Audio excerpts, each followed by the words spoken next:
You know, bro, I just can't decide on my business model. Bro, you got some serious commitment issues. You know, I think I'm just dabbling in a little bit of everything because I want to date all the hot models. You know what I'm saying? Yeah, kind of like how you got 47 tabs open all the time. How the hell did he know I got 47 tabs open? What's up, guys? It's Frankie here. In this video, we're going to be talking about the agency business models, and there are a lot of choice. I want to lay them out for you guys, give you all the pros and cons, which there are pros and cons to all of them. But when you really understand this, you can pick the business model that's right for you, go all in on it and scale it and make a lot of money and do it in the way that's most beneficial to you, where it's, you know, the easiest sort of delivery and fulfillment thing that makes the most sense for you, wherever you're at in life. For those of you guys who don't know me already, my name is Frankie Finn. I wrote these two best-selling books, Beyond the Agency Box, Passive Automated Recurring Income. I built 3 of my own agencies up to 100 plus clients, plus I've helped thousands of people like you out there to live this whole more beach, less laptop, leverage kind of business model. Let's get into the good stuff.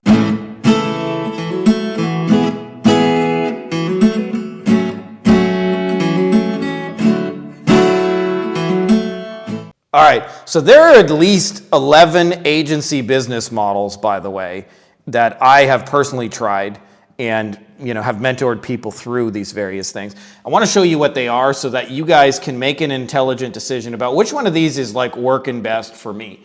And there's no right or wrong answer, by the way. It's just the only thing that really matters is you just pick one of them and you stick with it and you go all in. And as a general rule, I would suggest at least commit to it for 6 to 12 months. Like, I feel like people give up on these things way too quickly and they don't get to experience the benefit of having real momentum. So I want to show you guys how to do that in this video. And let's start with the simplest and most easy to one to understand, which is a single service. So there could be a lot of, it's supposed to be an E over there. There could be a lot of different things that fit in that box. You could be doing SEO, you could be doing pay-per-click, you could be doing Facebook ads, you could be doing funnels, you could be doing email marketing and all those kind of things, video editing and so forth. So that one's probably the easiest one to wrap your head in, and the second one is kind of an extension of that, which is a similar, but what I would call like an all-in-one service. The only real difference between a single service and all-in-one is in this one, you're really niched down to like, I just do one piece. In this one, you're like the one-stop shop. So you're like, hey, personal injury attorney, I handle all your social media, your ads, your content, your web design, etc. And a lot of people like this because the business model or the proposition is really that it saves money, right? It's not that you actually like, hey, we get great results and all those things like people think. Is that if a business hires 10 different people to do things and then they can hire you just as a single stop to do all of it, what ends up happening is often it's like half the cost. I'll tell you the biggest con with both of these models is these are the ones that are the hardest to actually build real life freedom, kind of like this. Sons of Internet, I am Frankie Finn. Frankie Finn is 7 feet tall. Yes, of heart. Signs up clients by the hundreds. And if he were here, he'd consume the trolls with fireballs from his eyes and bolts of lightning from his ass.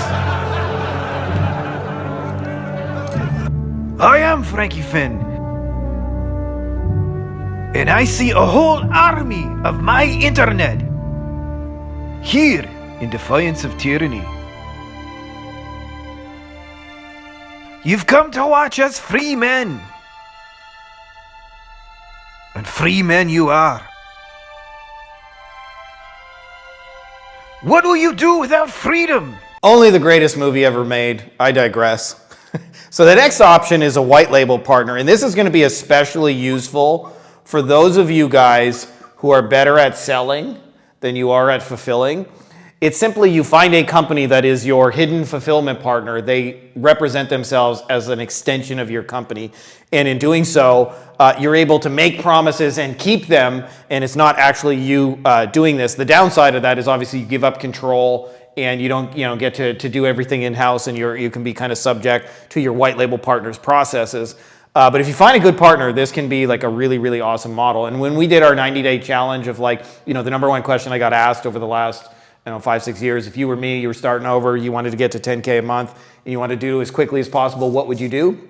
I went with a white label partner because I didn't have time to fulfill on certain things, and so it was easy for me to go and sell stuff and have the white label partner actually do it. The next one, by the way, and this is a very advanced one, which I would not recommend if you're first starting out, but if you've been doing this agency game for a couple of years, this is going to be the single most profitable one, which is the revenue share business model. And the revenue share business model works really, really well if you know how to pick the right clients, which most people don't.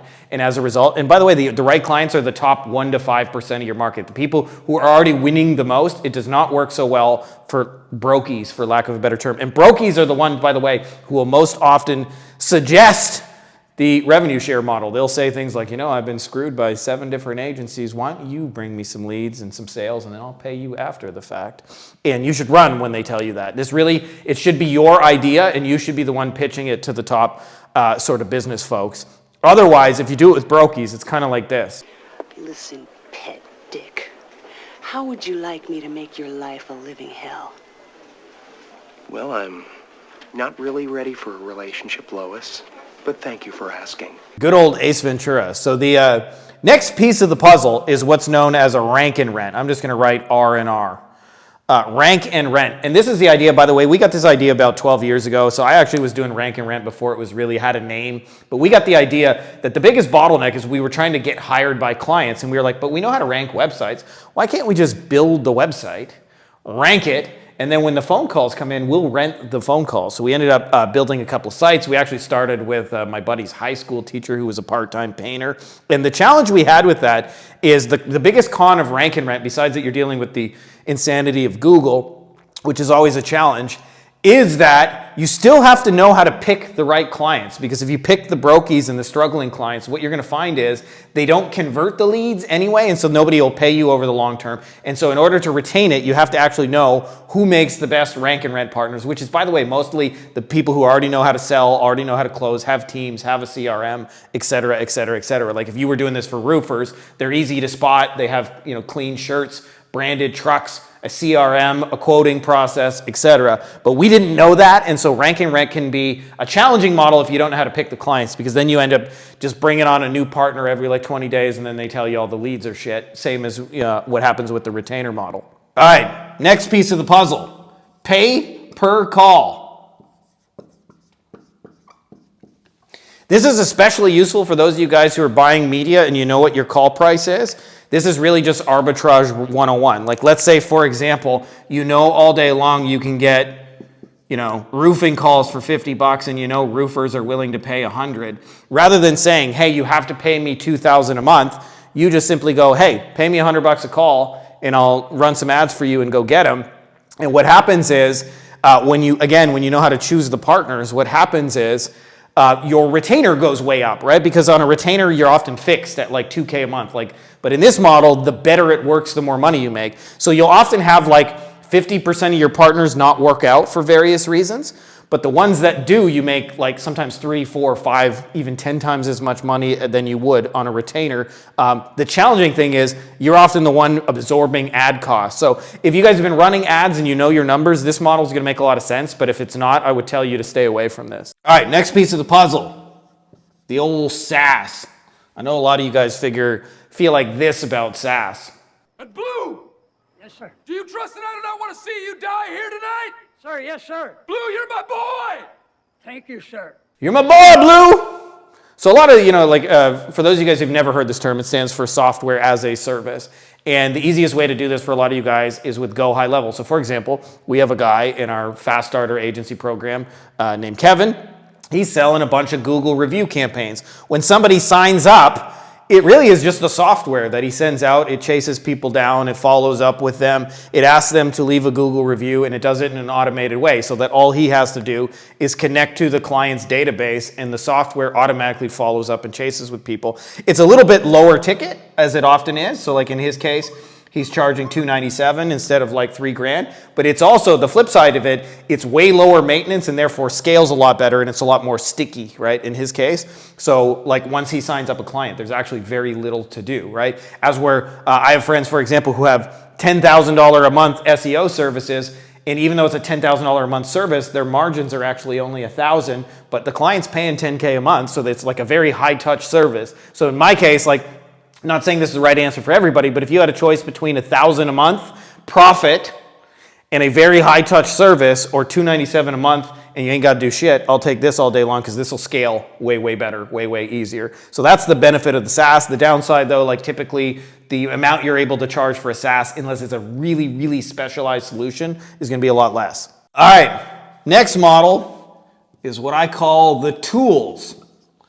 And I'll tell you the latest flavor of the tools, just so you can wrap your head around it, is AI and automations.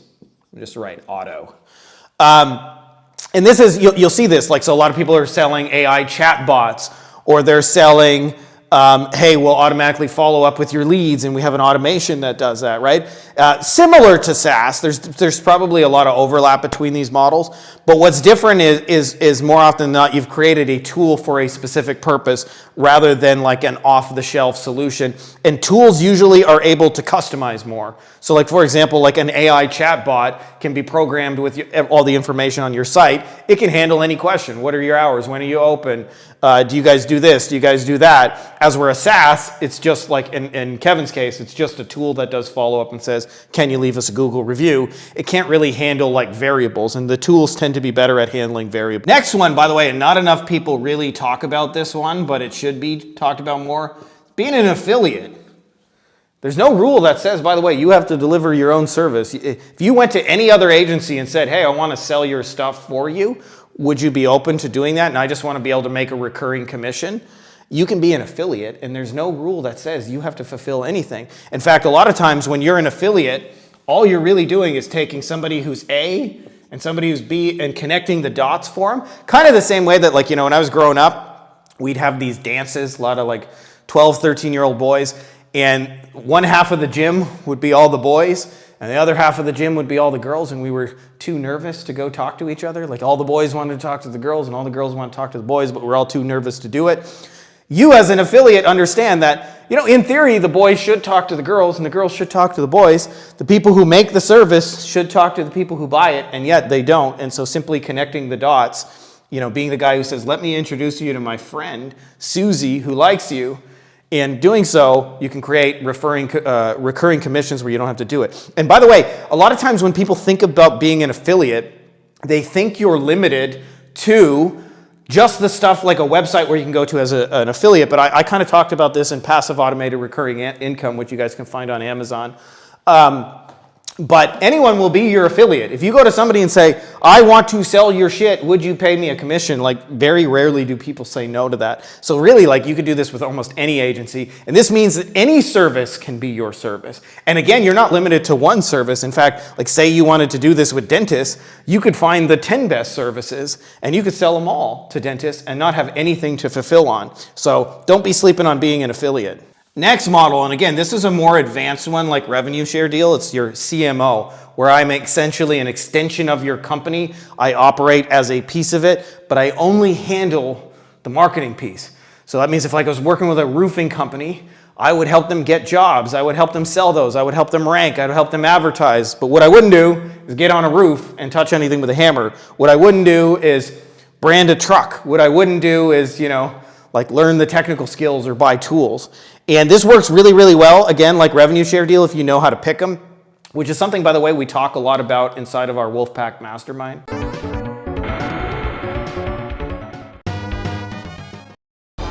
Round one, fight!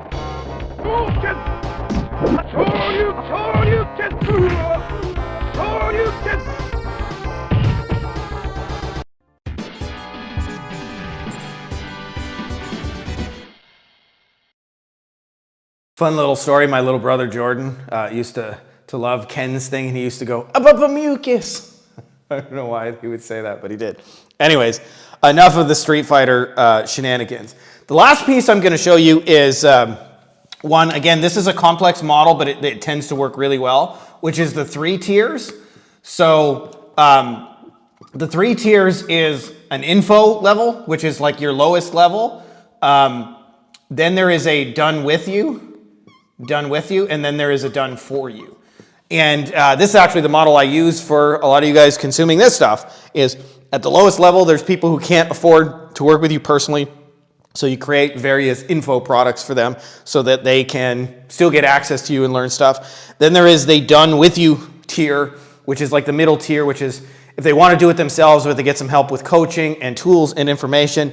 And the done for you is your highest tier. And the reason, like some people are big on this model, by the way, it's probably the most complex to set up. It'll probably take you 6 to 12 months to set up. But what ends up happening is it makes all your advertising work, because you essentially have something to sell to everyone, and therefore whenever you pay for ads, regardless of what tier they're at, there's levels for people to pay you money. As where if you're doing like a single service, like I mentioned, somebody earlier doing $10,000 a month SEO. Well, who can afford $10,000 a month SEO? Like only really like 1 to 3% of the people you talk to can afford $10,000 a month SEO. But a lot of those people could buy info products, they could buy done with you. And therefore, if you're running paid ads and you got 17 things to sell them, it's a lot easier to make your return. In fact, in our case, as advertising gets more and more competitive and stuff like that, we're able to like profitably run ads right away with this sort of like, our own version of this 3-tier model. So which one of these models is the right one? There is no right one. You got to pick the one that's right for you. I'll tell you the easiest one to get your head around and get started is just do a single service. If you're more advanced and you want to do some all-in-one, you can do a white label if you're great at selling. Revenue share deal, if you really know how to pick partners, you're going to make the most money with revenue share. Rank and rent, if you like, ranking websites and you don't really want to have a big client roster and you don't want to have to make reports. That was my favorite thing actually about rank and rent, is we never had to make reports because we didn't have to explain how we got the rankings. We just had to tell them how many phone calls they got. Pay per call if you're really good at media buying. SaaS if you like simple, scalable. Tools if most of the people I know who sell tools like really geek out and love AI. Affiliate if you just want to be the hub and get paid for that. CMO, again, if kind of like revenue share deal, if you want to really kind of pick them. 3 tiers if you want to be able to profitably run ads. Which one is right for you? All I'm going to tell you is whichever one you pick, don't change models every 5 minutes. This is one of the biggest mistakes I see, is that people don't stay with one long enough. Like in the beginning, you're going to have no momentum no matter which one of these you pick. But if you stick with it long enough, you will get a little bit of momentum. And if you stick with it long enough, you'll get what I call unstoppable momentum. So like for me, I have agency owners that message me every day and buy our stuff. And I have clients in various industries that buy our stuff because we have a lot of stuff out there working for us. But that can only happen over time is my point. That's not to brag or anything like that. It's like if you get into it and you change models every 30 days, as a lot of people do, you never get to any real momentum in any of them. And so I know it may not seem like it's working right away, and the reason why it seems like it's not working is because other people make decisions slower than you do. Like when you get started, you're probably ready for a client to start paying you in the first 5 minutes, but on average, it takes them 45 days to come around and buy your thing. So like the first time they hear about you, it's often a month and a half before they actually pull the trigger. And so if you're hopping from thing to thing every 30 days, you never get to, it's like planting a garden, putting seeds in the ground, watering them, they get this tall, and then you go plant another garden, and that one withers out and dies, and you go, hey, tomatoes don't work, corn doesn't work. Truth is, all of these work. It's just a question of which one works for you. So I'm going to tell you, at the very least, commit for it for 6 months, and ideally commit to it for a year. This is more choosing an ice cream flavor than a spouse. They all work. So it's not like you have to worry about if I pick the wrong one, I'm screwed. Pick the right one for you. I would say this is a 24 to 48 hour decision. Once you decide, go all in on it for a year and do it, and you'll be so much better off for it. So that's all I got for you guys in this video. Make sure to subscribe, and may the force be with you. Hey guys, if you like this video, you may also like my best-selling book here, Beyond the Agency Box. It is all about scaling a digital marketing agency while eliminating meetings and phone calls. We actually sell our stuff phoneless. We don't have any client meetings, and we also hire our team entirely without meeting phone calls, which allows us to, actually kind of live a life. I've laid out the entire blueprint in everything you need to know, getting clients, onboarding, setting expectations, scaling, building a team, you name it. It has been a bestseller on Amazon now for over 5 straight years, but now you can get it even cheaper than you can get it on Amazon. So I can't tell you the exact price because it may change when this video is released, but there should be a link to it below, either in the description of the video or as well as a pinned comment. So if you're interested in that, check out that video and you can get a copy for super cheap.